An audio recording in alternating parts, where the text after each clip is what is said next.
Joël de Renet nous a rejoint sur le plateau de 64 minutes. Bonsoir. Merci d'être avec nous et bienvenue sur TV5 Monde. Vous êtes écrivain, scientifique, prospectiviste également. Vous participez à la 5e édition du forum Changer d'air. C'est demain, mardi, à la Cité des Sciences et de l'Industrie à Paris. Peut-être d'abord une question d'actualité. On ne va pas vous demander d'analyser ces législatives en France, mais on a le sentiment que cette nouvelle ère du numérique, elle se fait sentir dans le domaine du politique, en tout cas avec des responsables politiques qui jouent de ce côté hyper connecté. Qu'est-ce que ça vous inspire? Ça m'inspire qu'il faut se méfier d'être trop hyper connecté. Connecté, c'est important. Hyper connecté, ça évite de regarder en profondeur un certain nombre de sujets. Par exemple, on n'en a pas beaucoup parlé dans les campagnes présidentielles, c'est le mariage du cerveau et des machines, c'est-à-dire la communication entre la biologique et le biologique et le numérique. Et ça, c'est un enjeu fondamental pour le futur. Et vous pensez que c'est dû à quoi? Ce sont des responsables politiques qui ne sont pas forcément initiés au sujet? C'est pas ça. Je pense que c'est dû à notre formation disciplinaire. On voit les choses sous l'angle de la biologie, sous l'angle de l'économie, sous l'angle de la physique, mais on ne voit pas les mariages des disciplines entre elles.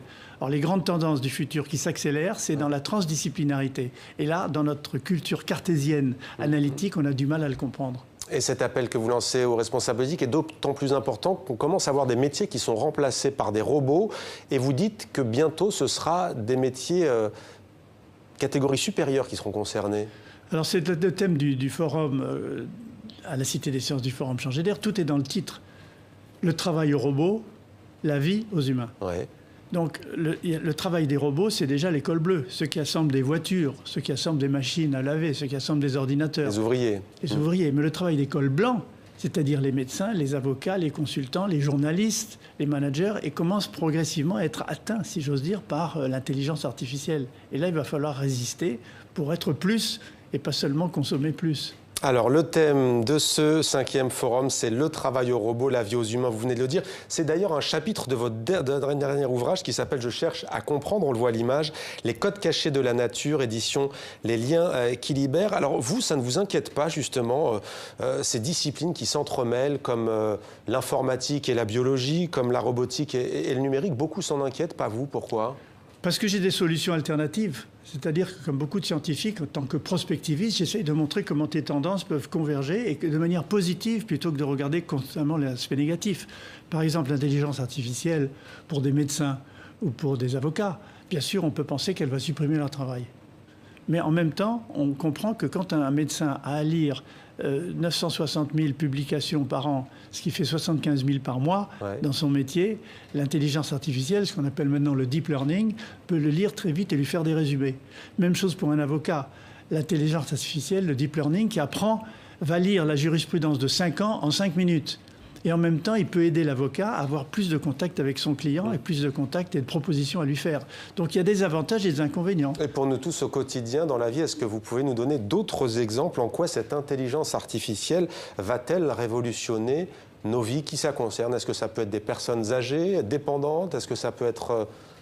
En fait, c'est progressivement nous tous, parce que ce qui va changer grâce à l'intelligence artificielle et au deep learning, ce sont nos interfaces avec les machines.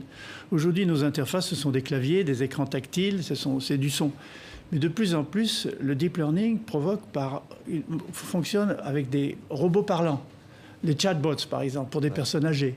Ils peuvent parler à un outil en disant « Cherchez-moi toutes mes photos de telle époque, à tel moment, avec ma fille et mon fils. » Hop, il lui trouve.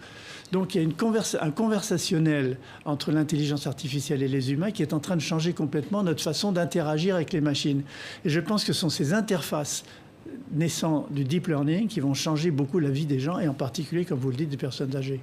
Alors ça pourra aussi, dites-vous, ouvrir de nouvelles dimensions du cerveau humain encore inexploité. Là, on est à la frontière entre la médecine et l'informatique. Oui, je pense que certains vont un peu trop loin. Par exemple, Elon Musk, un grand entrepreneur, propose de connecter directement les neurones du cerveau à l'intelligence artificielle. Mark Zuckerberg va encore plus loin, parce qu'il crée un projet très secret qui s'appelle le BillNIG-8, pour lequel il a engagé Regina Duncan, qui est l'ancienne chercheuse de la DARPA, c'est-à-dire le service de recherche de l'armée américaine, pour faire quoi? Pour faire en sorte qu'on puisse émettre directement du cerveau vers les gens et des gens vers le cerveau une sorte de télépathie organisée par l'intelligence artificielle. Mais là, on est dans la science-fiction. Non, ils sont en train de réaliser la possibilité de télécharger un livre directement dans le cerveau sans avoir à le lire. Alors ça fait peur. Moi, je considère que le brainwashing, c'est-à-dire le lavage de cerveau, sera encore plus possible. Mais en même temps, la formation accélérée sera rendue possible par cette intelligence artificielle au service de l'homme. Pour apprendre, par exemple, une langue aussi étrangère. Par exemple, pour apprendre une langue. C'est pour ça que je réponds, moi, à ceux qui en ont très peur, Bill Gates, Elon Musk ou Stephen Hawking, si on dit c'est la pire des choses, parce que l'intelligence artificielle, en apprenant de nous, va devenir plus intelligente que nous. Moi, je réponds non. Au contraire, en travaillant en complémentarité avec l'intelligence artificielle et de plus en plus en symbiose, c'est-à-dire en étroite interaction avec notre cerveau, nous pouvons, nous, être des hommes, une intelligence augmentée, collaborative. C'est-à-dire changer notre nature humaine. Eh bien, j'allais y venir. Vous mettez en avant justement ce concept d'intelligence collective augmentée. C'est quoi au juste pour qu'on comprenne bien? C'est-à-dire qu'on devient les neurones d'une sorte de cerveau planétaire.